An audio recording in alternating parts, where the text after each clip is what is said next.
Alright, welcome back to the channel, y'all. Just meet me on the 50. This is a new series I'm starting called Band Media 101.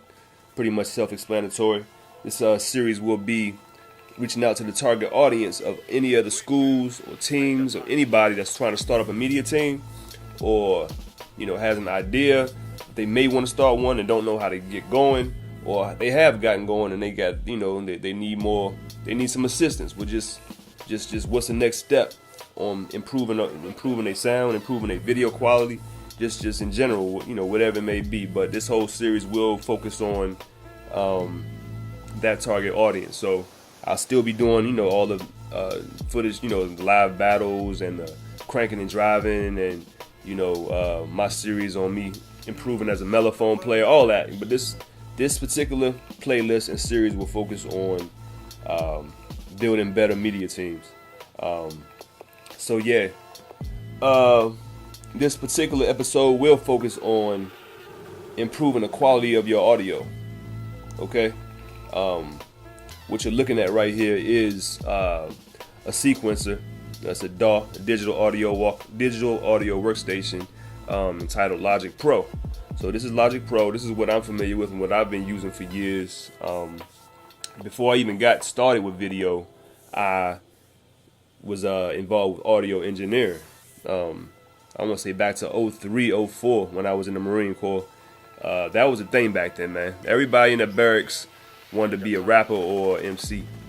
I mean, that's redundant. But wanted to be a rapper or a singer or some kind of entertainer. And I said, man, if everybody doing this, ain't no way for me to stand out. So let me try to be the dude behind the scenes. Let me try to be the Chad Hugo or the Kanye or that bass. So I got more involved with the board work, learning how to EQing, compression, just all the methodologies that go behind making music sound good. That's what I was interested in. So I dove deep into that. Was heavily involved in it. I was the go-to guy for making your music sound good. People came to me, and that's what I love to do, But somehow, not somehow, one day I rode into Best Buy, and they had a sale on Canon T2i, which is one of the old Canon cameras. But I picked that up, and that stole my heart, man. I kind of left audio alone after that point, man. But this is something that's always been with me. Something you never really forget how to do. You got to get brushed up a little bit once you're away from it. But it's a love that's still part of me, man. So anyway, keep in mind always garbage in, garbage out.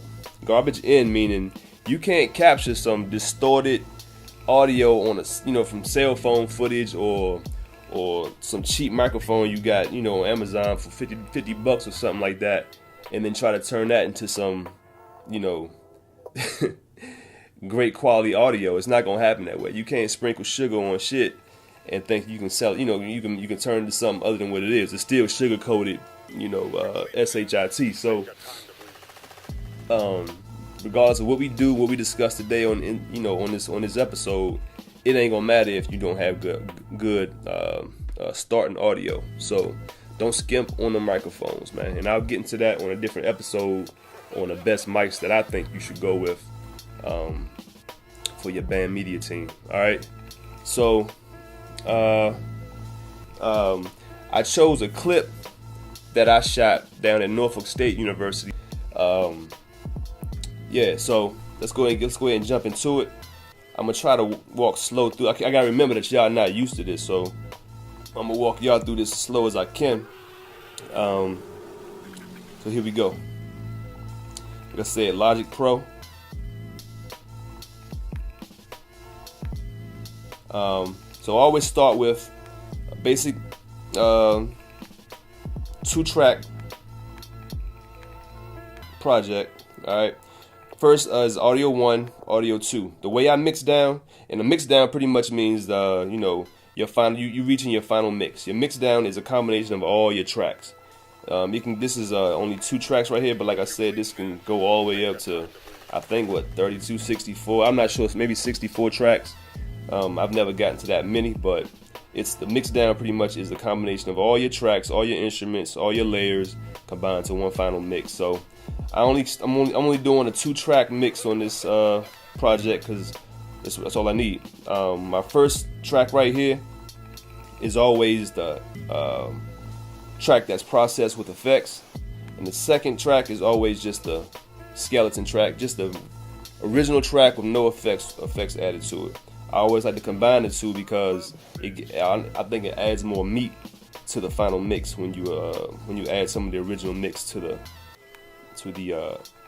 process mix. All right, so let me go ahead and start. I'm gonna import the MP3.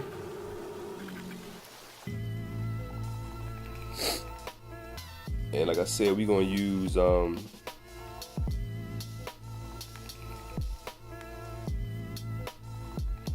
North Carolina A&T. I'm sorry, Norfolk State. Boot up. And what I do right here is I copy this and bring it down to the second track and paste it. We're not gonna do nothing with that right now, so I'm gonna go ahead and mute that track, and we're gonna go ahead and head over to the first track right here. So I'll go ahead and let you hear what we got so far. I know this ain't boot up.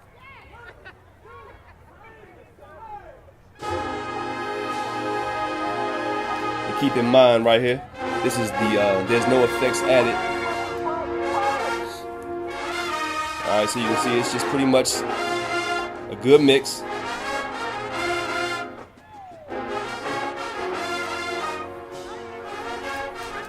Yo, we start out 0 decibels. And like I mentioned about the mix, man, you don't want nothing distorted.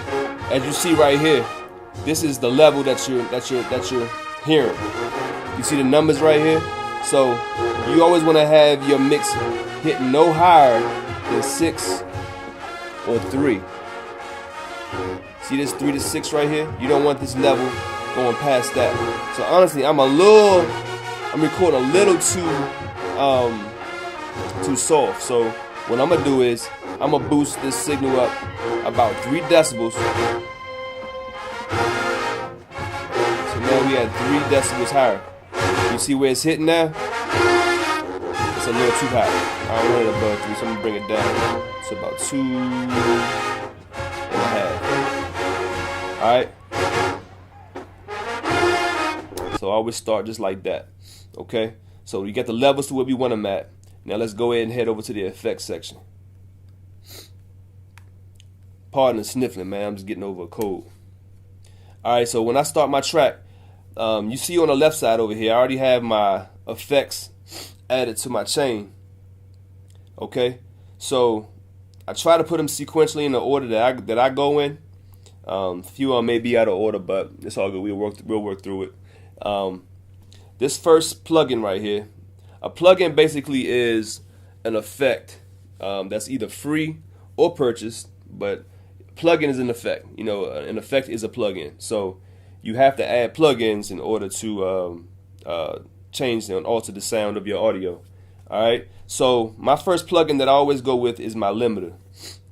Well, not always. Really, it depends on the quality of the clip. Like I said, if you have a signal that's bouncing all over the place and it's real loud on certain parts or real, soft on certain parts, and you always want to stay below, like I said, that negative 3 decibel. Let me go back to it to make sure y'all can understand what I'm saying. This area right here that I was talking about, you always want to be below that negative 3 decibel right there. All right. So what a limiter does, it pretty much forces the track to stay below that signal. So this part right here where it says out ceiling, let me play it real quick. So anything that would ever spike below that would stay below -2. I got it set to -2, but you can bring it down here. You see how I got quiet? Because the signal is pretty much being squashed automatically by the limiter. It's saying, look, you can't go above where you got it set at. So you bring it back up. Okay. But since this was a pretty good mix, and I didn't really peak over -3, so I'm not going to use a limiter on this one, okay? Alright, so then my next effect in my chain is my EQ. I'm going to activated. I'm gonna zero everything out here. Now, one thing I like about this EQ, real quick about EQs pretty much, this is what you use when you want to finesse, different parts, different frequencies within the song. Everything you hear in the song covers a spectrum, the frequency spectrum, all the way from 20 hertz to 20 kilohertz. Okay? Now, this right here is a graphic EQ, so as you see it playing, you'll see the different frequencies being activated.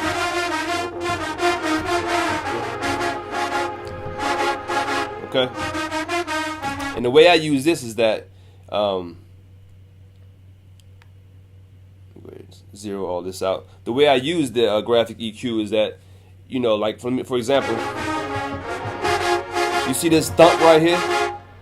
This is your drums and your low end instruments that's hitting. You see that? Every time the thump from the drum hits, you see it. So if you want more thump, which I normally do, you bounce that up a little bit. Probably go up maybe.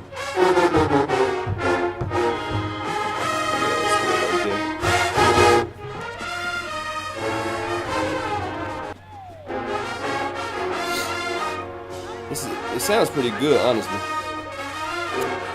I always raise the low end a little bit, and I always increase the highs just a little bit, to add a little bit of excitement and a little sparkle to the mix. I'll do a whole nother tutorial on EQing, but for the sake of time, I'm not going to get involved in that too much right now for this video. So I have a lot of other plugins to cover. Alright, so that's the EQ. Now, after your limiter and EQ plugins, I generally get into the compressor. Compression is a touchy subject. Is something that a lot of people kind of misunderstand, especially in the hip hop community, because compression oftentimes is used for the wrong purpose. It's used mainly by a lot of people to make sounds louder, to add more knock to drums. It's heavily used on drum patterns in rap music and hip hop. But for the intent and purpose of marching bands, what I found that it's good for is that it kind of partners very well with a limiter, in the sense that a limiter keeps the sound from not going above a certain signal. A compressor, pretty much, it boosts signals that are kind of low, that need a little bit of oomph, but it won't affect certain sounds above a certain threshold of volume. So, for example, just like I said, on the other one, wouldn't go below or above 3. I have this threshold on this compressor set right here at 20. All right. So this is going to boost or make certain sounds louder, and other sounds above this threshold won't be affected. It won't get louder. Okay. So if there's a saxophone part or a baritone part that's lacking, but the other instruments are shit, they going ham, and you want everybody to sound full, then you would throw this compressor on, and it would pick up those signals that's kind of weak and make it all sound full, So let me go ahead and play it.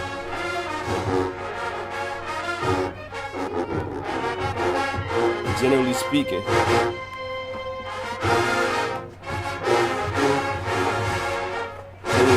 when you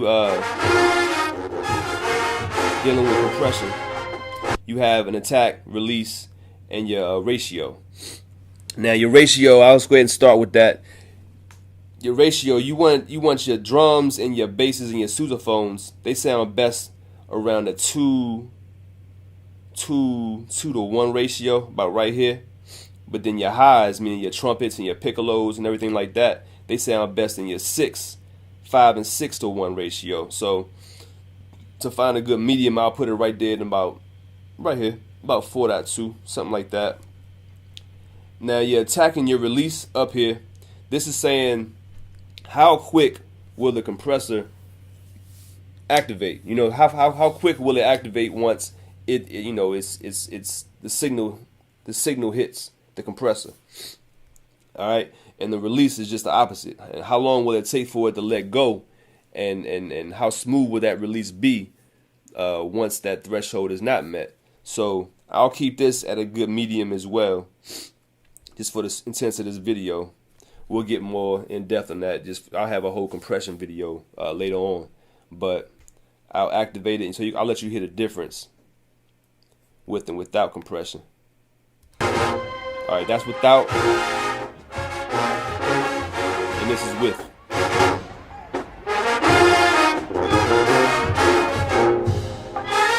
All right, this is without.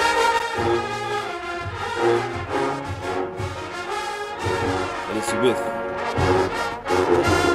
You hear that?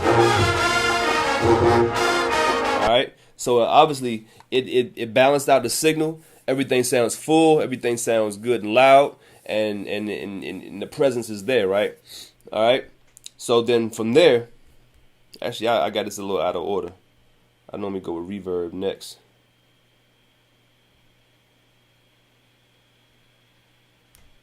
All right. Now reverb, y'all should know what reverb is, but reverb pretty much it adds ambiance. It adds the sense of space to a track. So let's say you're in a room with somebody and there's no echo. It's just straight up. You just hear that person's voice. Now, what this allows you to do, this plugin allows you to do is it allows you to give the impression that you're not in a single room with a person, that you're talking to that person in a cathedral or in a arena or whatever it may be. So it pretty much just adds some warmth to the signal, man. So I'll play it with and without, and what I'll do is I'll boost the signal up real high so I can exaggerate what the reverb effect would do. All right, so this is without. This is with.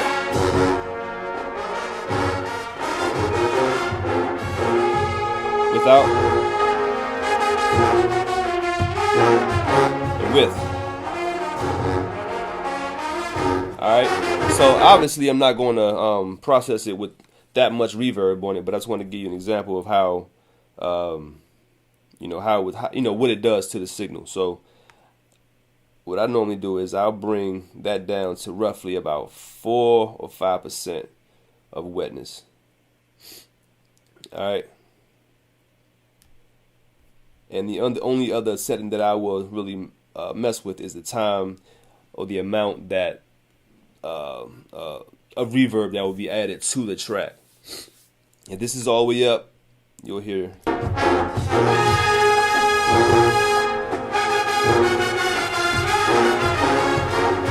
long it stays with it. You see how long it stays? You hear how long that dragged out? You hear that? That's because I have this all the way up. Now when you bring this down, you see how that orange line is going down to a downward slope as I bring it down? That's pretty much showing you that the tail end is a lot shorter. And it's going to sound more natural. All right, so then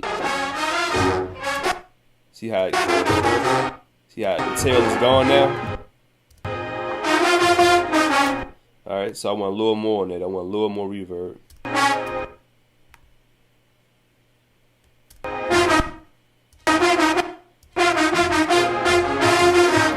Yeah, that's good for me right there. Like I said, I bring my wetness to about 5%. So just wet and dry. Wet means reverb. Dry means the opposite. So it's just, a dry signal is no reverb. So the amount of wetness you have. So when somebody says that a track is, it has wetness, so it's wet, they're talking about reverb. All right. So the wet signal, I'm gonna have around, like I said, around 5. All right. Just going with 6, whatever. I'm good with that. All right. That covers reverb.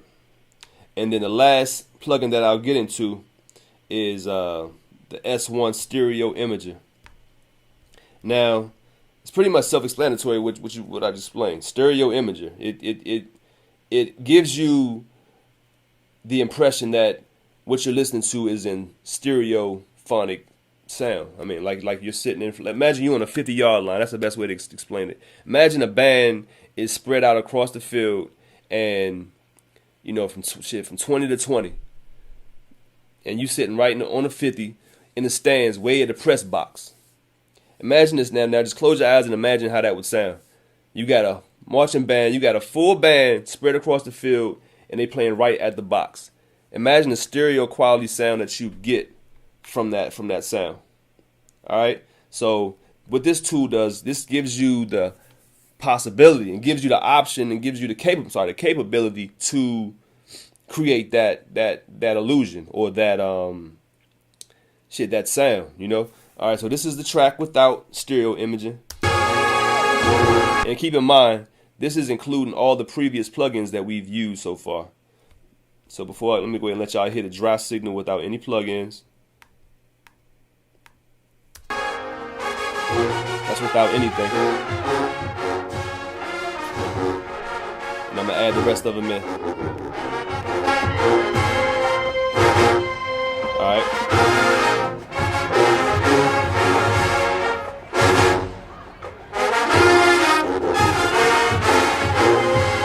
Alright, so that's everything so far. And like I said, the last plugin is the S1 stereo imager. Alright, and this is what it sounds like without any signal. Without any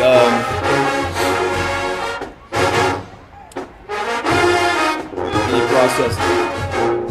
Alright, so what I'll do is go ahead and rewind that back. And this is with.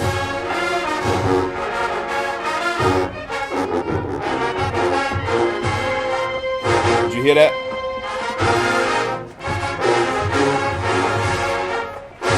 Can you hear the difference?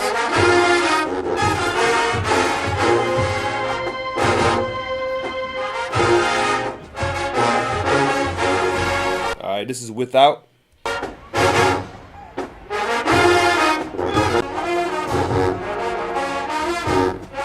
And this is with.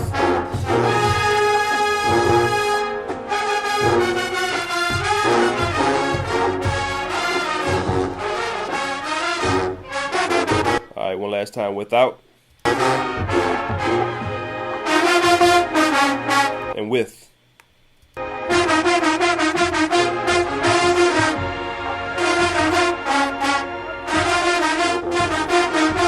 That's it. That's all you do with that right there, man. So then, once we got that mix done, then we come to the second track. Go ahead and mute the first track right here that we just processed. And like I said, you come down to the original untouched track. And this is it. No processing. So what I do is I throw this down to about, I don't know, like -13. On the volume. I want the volume to be pretty low because I don't want this to overshadow the mix that we just created. But I do want it in the background to add a little bit of fatness to the mix. You never want to just process one track and leave it as is. You need to layer up your audio to make it sound even fuller. Alright. So then we add this to the processed mix, and this is what we have.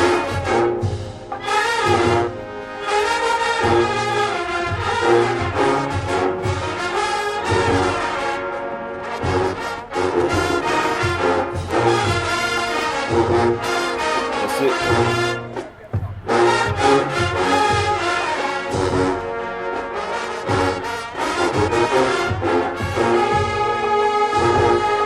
Let this don't play out, but shit, we gonna turn all the effects off. No effects. This is all the effects.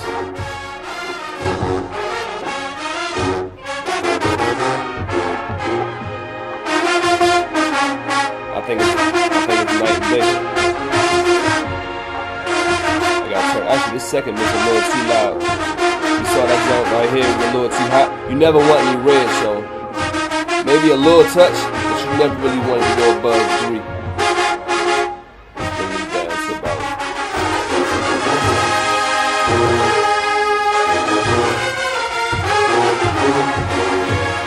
It's a good mix right here.